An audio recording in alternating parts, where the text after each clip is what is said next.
नमस्कार दोस्तों, कैसे हो। आज मैं फिर आप सभी के लिए और एक इंटरेस्टिंग कहानी को लेकर आया हूँ। इस कहानी में हम लोग 3 बहनों को देखेंगे। इनमें से बड़ी बहन को एक आदमी से प्यार हो जाता है और वह उसके घर में जाकर अपनी जवानी का प्यास बुझाता है। जैसे ही उसकी छोटी बहनों को यह बात पता चलती है, वह भी उस आदमी के पास पहुँच जाती है ताकि इस आदमी के साथ घपा घप कर सके। दरअसल ये तीनों बहनें चुड़ैल थी जो कि हवस की भूखी थी। तो चलिए बिना देर किए कहानी को शुरू करते हैं। कहानी के शुरुआत में हम लोग एक खूबसूरत लड़की को देखते हैं। वह एक चाय के दुकान में चाय पीने के लिए जाती है। जब वह यहाँ बैठकर चाय पी रही होती है, तभी 2 बदमाश उसे छेड़ते हैं। वही पहले तो उन्हें इग्नोर करती है, लेकिन जब वह लोग अपनी हद पार कर देते हैं, तब वही उन पर हमला कर देती है और उन्हें मार मार कर उनके अंडे फोड़ देती है। इसके बाद वो लोग यहाँ से भाग जाते हैं। ये दोनों लोग अपने बॉस के पास आते हैं। इन दोनों के पिटते हुए चेहरे को देखकर बॉस यह समझ जाता है कि किसी ने इनकी धुलाई कर दी है। उनका बॉस उनसे गुस्से में यह पूछता है, तुम्हें कितने आदमियों ने मिलकर मारा है? तब वो लोग जवाब देते हैं, हमें किसी आदमी ने नहीं बल्कि एक लड़की ने मारा है। यह सुनकर बॉस को बहुत गुस्सा आता है और वह अपने कुछ आदमियों को लेकर वही को मारने के लिए जाता है। लेकिन जाते हुए उन्हें रास्ते में लीसू मिलती है। वो लोग लीसू से वही का पता पूछते हैं। लीसू इन लोगों से कहती है, मैं उसकी बड़ी बहन हूँ और उसने जो भी कुछ गलती की है मैं उसकी भरपाई कर दूंगी। बॉस पूछता है, तुम भरपाई कैसे करोगी? तब लीसू उसे कहती है, मैं अपने अदाओं से तुम्हारे गुस्से को ठंडा कर सकती हूँ। लीसू की यह बात सुनकर सभी लोग एक लाइन में लग जाते हैं ताकि वो लोग लीसू के जिस्म के जलवे देख सके। इस पर लीसू इनसे कहती है, मैं तुम पांचों को अकेली नहीं संभाल सकती हूँ, इसलिए मैं अपनी सहेलियों को बुला लेती हूँ। जैसे ही लीसू की सहेलियाँ यहाँ आती हैं, यह पांचों लोग उन्हें देखकर बहुत खुश होते हैं। ये लोग एक एक लड़की को उठाकर जंगल में मंगल करने के लिए चले जाते हैं। लेकिन जब यह मवाली उन लड़कियों के साथ संबंध बना रहे होते हैं, तभी वह लोग देखते हैं कि यह सारी लड़कियाँ भयानक मूर्तियों में बदल जाती हैं। यह देखकर ये लोग बहुत डर जाते हैं और यहाँ से भाग जाते हैं। उन्हें यहाँ से भागता हुआ देखकर वही और उसकी बड़ी बहन बहुत खुश होती हैं। कुछ देर के बाद इनकी बड़ी बहन कामदेव के मंदिर में जाती है। यहाँ आकर वह कामदेव की पूजा करती है। जब वह यहाँ से पूजा करके बाहर जा रही थी, तभी उसके पास एक साधु आता है और वह उससे उसका नाम पूछता है, जिस पर वह कहती है वह अजनबियों को अपना नाम नहीं बताती है और वह यहाँ से मुड़कर अपने घर जाने लगती है। वह जंगल के रास्ते से होते हुए अपने घर जा रही थी। तभी वह मंदिर वाला साधु फिर से उसके सामने आ जाता है। साधु उससे कहता है, मैं जानता हूँ तुम कौन हो और अगर तुम इंसान बनना चाहती हो तब तुम्हें अपने शरीर के हवस को अंदर दबाकर रखना होगा। साथ ही साथ वह यह भी कहता है, तुम तीनों बहनों पर बहुत बड़ी मुसीबत आने वाली है। लेकिन वह साधु की बातों पर ज्यादा ध्यान न देकर घर आकर वह अपनी बहनों को साधु के बारे में बताती है। ये लोग एक दूसरे से बातें कर ही रहे होते हैं। तभी इनकी पड़ोसन मिस वंग यहाँ आती है। वो यहाँ आते ही तीनों बहनों को गालियाँ देना शुरू कर देती है। असल में वह तीनों बहनों की खूबसूरती से बहुत जलती थी और उसे ऐसा लगता था जैसे ये तीनों बहनें मिस्टर वंग को अपनी खूबसूरती के जाल में फंसा लेंगी, जबकि ऐसा कुछ भी नहीं था। मिसेस वंग जब अपने घर में आती है, तब वह अपने पति से भी झगड़ा करती है और वह तीनों बहनों से अपने पति को दूर रहने के लिए कहती है। इधर हम लोग इन तीनों को देखते हैं। ये लोग अपने देवता के सामने बैठकर ध्यान कर रही होती हैं, लेकिन ध्यान करते हुए इनके दिमाग में मर्दों का ख्याल आने लगता है और ये लोग अपनी हवस मिटाने के बारे में सोचती हैं, जिसके कारण ये लोग ध्यान नहीं लगा पाती हैं। असल में ये तीनों बहनें चुड़ैल थीं और ये लोग कई सालों से इंसान बनने के लिए कड़ी तपस्या कर रही थीं। कुछ के बाद रात हो जाती है और यह तीनों लोग आराम से सो रहे होते हैं। तभी इनमें से सबसे छोटी बहन जग जाती है क्योंकि उसे बहुत बुरे सपने आ रहे थे। इसके बाद वह बाहर घूमने के लिए जाती है, लेकिन जब वह बाहर आती है तब वह देखती है लीसू खुले में ही नहा रही है और वह साथ ही साथ अपने अंगों को भी सहला रही थी। लीसू की खूबसूरती और उसके भीगे बदन को देखकर वही को भी फीलिंग्स आने लगी और वह भी उसके साथ नहाने लगती है। तभी इनकी बड़ी बहन की नींद खुल जाती है और वह अपनी बहनों को यहाँ नहीं पाती है। जब वह बाहर आता है तो उनके दोनों बहनों को साथ में नहाता हुआ देखती है। दोनों को ऐसा करता हुआ देखकर वह भी गर्म हो जाती है, लेकिन वह अपने हवस को दबा लेती है क्योंकि उसे जल्दी से जल्दी इंसान बनना था। अगले दिन इनमें से बड़ी बहन जंगल में जाती है और वह देखती है कुछ बदमाश एक आदमी का पीछा कर रहे हैं। तभी वह यहाँ आकर सभी बदमाशों को अपनी शक्तियों से मारती है और उन्हें यहाँ से भगाकर उस आदमी की जान बचा लेती है। इस आदमी का नाम जॉन था। वह यहाँ भागते हुए काफी जख्मी हो चुका था, इसलिए फई उसे छोड़ने के लिए उसके घर तक आती है। जॉन का घर काफी बिखरा हुआ था। जब जॉन फ्रेश होने के लिए जाता है, तब फिर से फई अपने शक्तियों का इस्तेमाल करती है और सारे सामान को अपनी जगह पर रख देती है। जब जॉन बाहर आता है, तब वह अपना साफ सुथरा घर देखता है और वह फई को थैंक यू बोलता है। फई उसे बोलती है, आज के बाद मैं तुम्हारे घर आया करूंगी और यहाँ आकर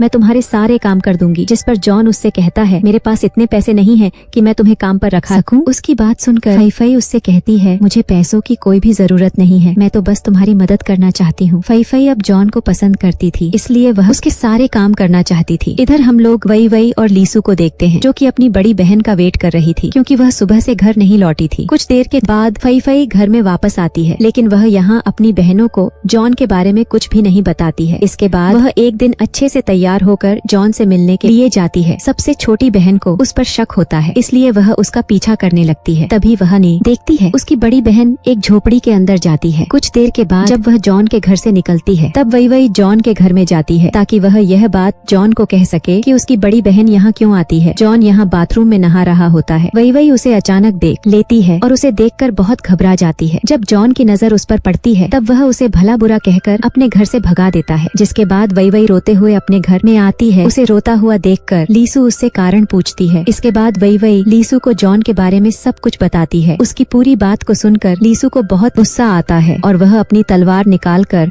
जॉन को मारने के लिए निकल जाती है। वह जॉन के घर पहुंचकर उस पर हमला कर देती है। वह उसे मारने की कोशिश करती है, जिससे बचने के लिए जॉन उस पर पानी फेंकता है और उसके बदन को गीला कर देता है। जैसे ही जॉन लीसू के भीगे हुए कपड़ों को देखता है, उसकी हवस जाग जाती है। वहीं इधर लीसू कब से यह सब चाह रही थी। इसके बाद यह दोनों करीब आते हैं और एक दूसरे को खूब प्यार करते हैं। घपाघप करने के बाद लीसू जब घर आता है, तब वही वही उसे जॉन के बारे में पूछती है। वही वही कहती है जॉन को मारकर अधमरा कर दिया था और उससे कहा था दोबारा तुम ऐसा मत करना। यह सुनकर वही वही को बहुत बुरा लगता है और वह जॉन की इस हालत के लिए खुद को जिम्मेदार मानती है। इसके बाद वह जॉन के घर में आती है ताकि उससे माफी मांग सके। वह जॉन के शरीर पर जख्म देखती है और उन्हें देखकर बहुत उदास होती है, लेकिन यह सब तो लीसू का प्यार का निशान था। जॉन भी यहाँ वही वही को कुछ भी नहीं बताता है। को यहाँ बहुत बुरा लग रहा था, इसलिए वह अपनी गलती का भरपाई करने के लिए जॉन को अपना शरीर सौंप देती है। वही वही की खूबसूरती को देखकर जॉन का हवस फिर से जाग जाता है और वह उसके साथ भी भयंकर घपाघाप करता है। और वही वही के जाने के बाद फई फई यहाँ आती है। वह जब बिस्तर को ठीक करने लगती है, तब यहाँ उसे एक हेयर पिन मिलता है। फई फई के पूछने पर जॉन उससे कहता है मैं यह तुम्हारे लिए लेकर आया हूँ, और वह कहती है तुम मुझसे झूठ बोल रहे हो क्योंकि यह तो मेरी बहन का है। तब जॉन उसे सारी सच्चाई बताता है और वह उससे माफी मांगता है। तब फई फई कहती है मैं तुम्हें एक शर्त पर माफ कर सकती हूँ, तुम्हें मेरे साथ भी वैसा ही घपाघप करना होगा जैसा मेरे बहनों के साथ किया। ये कहते हुए फई फई अपने कपड़े उतार देती है। इसके बाद जॉन उसके साथ भी घप्पाघप करता है। हम लोग तीनों बहनों को उनके घर पर देखते हैं। यह लोग यहाँ खाना खा रही होती हैं। ये लोग साथ तो बैठी हुई थी, लेकिन दूसरे से कोई भी बात नहीं करती हैं। अपनी बहनों को नजरें चुराता हुआ देखकर फई फई उनसे पूछती है आखिर तुम लोगों को क्या हुआ है और तुम दोनों ऐसे अजीब बर्ताव क्यों कर रही हो। जिस पर वो दोनों बहनें ये कहती हैं हमने जॉन के साथ घपाघाप किया है। अब फई फई भी उन्हें सब कुछ सच बता देती है। वो कहती है मैंने भी जॉन के साथ जिस्मानी खेल खेला है। ये लोग बातें कर ही रहे होते हैं, तभी यहाँ पर जॉन आ जाता है। उसे यहाँ देखकर ये तीनों बहनें बहुत खुश होती हैं और ये तीनों उसके गले लग जाती हैं। इसके बाद ये चारों लोग बहुत मस्ती करते हैं। एक दिन जब वो चारों एक साथ बिना कपड़ों के नहा रहे होते हैं, तभी मिस्टर वंग उन्हें देख लेता है। इसके बाद वह अपनी पत्नी के पास जाता है और वह उसे सब कुछ बता देता है। अपने पति की बात सुनकर मिसेस वंग तीनों बहनों के घर में आती हैं और वह जॉन के बारे में पूछती हैं, जिस पर फई फई कहती है वो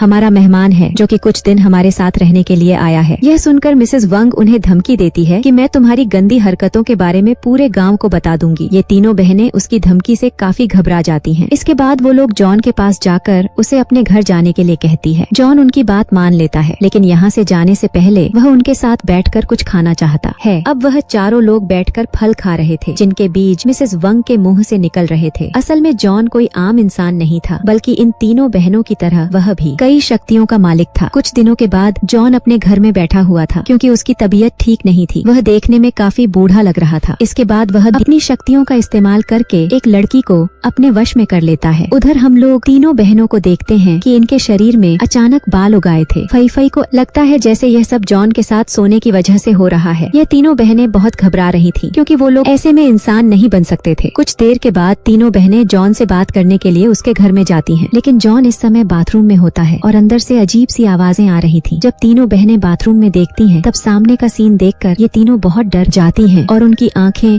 खुली की खुली रह जाती हैं, क्योंकि जॉन एक भयानक शैतान में बदल चुका था और वो उस लड़की को जिंदा खा रहा था जिसे उसने अपने बस में किया था। जॉन का भयानक रूप देखकर फई फई उस मंदिर वाले साधु के पास जाती है और वह उससे मदद मांगती है। साधु उससे कहता है मैंने तो तुम्हें पहले ही कहा था कि तुम्हें अपने हवस को दबाकर रखना है, लेकिन तुम ऐसा नहीं कर पाई। जब फई फई उसे और भी रिक्वेस्ट करती है, तब साधु उसे जॉन से छुटकारा पाने का उपाय बताता है। इसके बाद ये तीनों बहनें घर में आकर जॉन का एक पुतला बनाकर उस पर काला जादू करती हैं हैं। इस जादू का जॉन पर जल्दी असर होने लगता है। जॉन भी अपनी ये शक्तियों का इस्तेमाल करके यह समझ जाता है कि उसके साथ यह सब क्या हो रहा है और कौन उस पर काला जादू कर रहा है। इसके बाद वह तुरंत यहाँ पहुँच जाता है और इन तीनों बहनों से लड़ाई करता है। इसके बाद वह इन तीनों को अपने वश में कर लेता है। जैसे ही वो लोग इसके बस में आती हैं, यह तीनों अपने कपड़े उतार देती हैं। लेकिन तभी अचानक साधु यहाँ आ जाता है और वह इन तीनों बहनों को जॉन के जादू से आजाद करता है। आखिर में साधु अपने शक्तियों का इस्तेमाल करके जॉन को मार देता है। इसके बाद इन तीनों बहनों को अपने किए का पछतावा होता है। असल में जॉन एक बूढ़ा राक्षस था जो कि लड़कियों के साथ संबंध बनाकर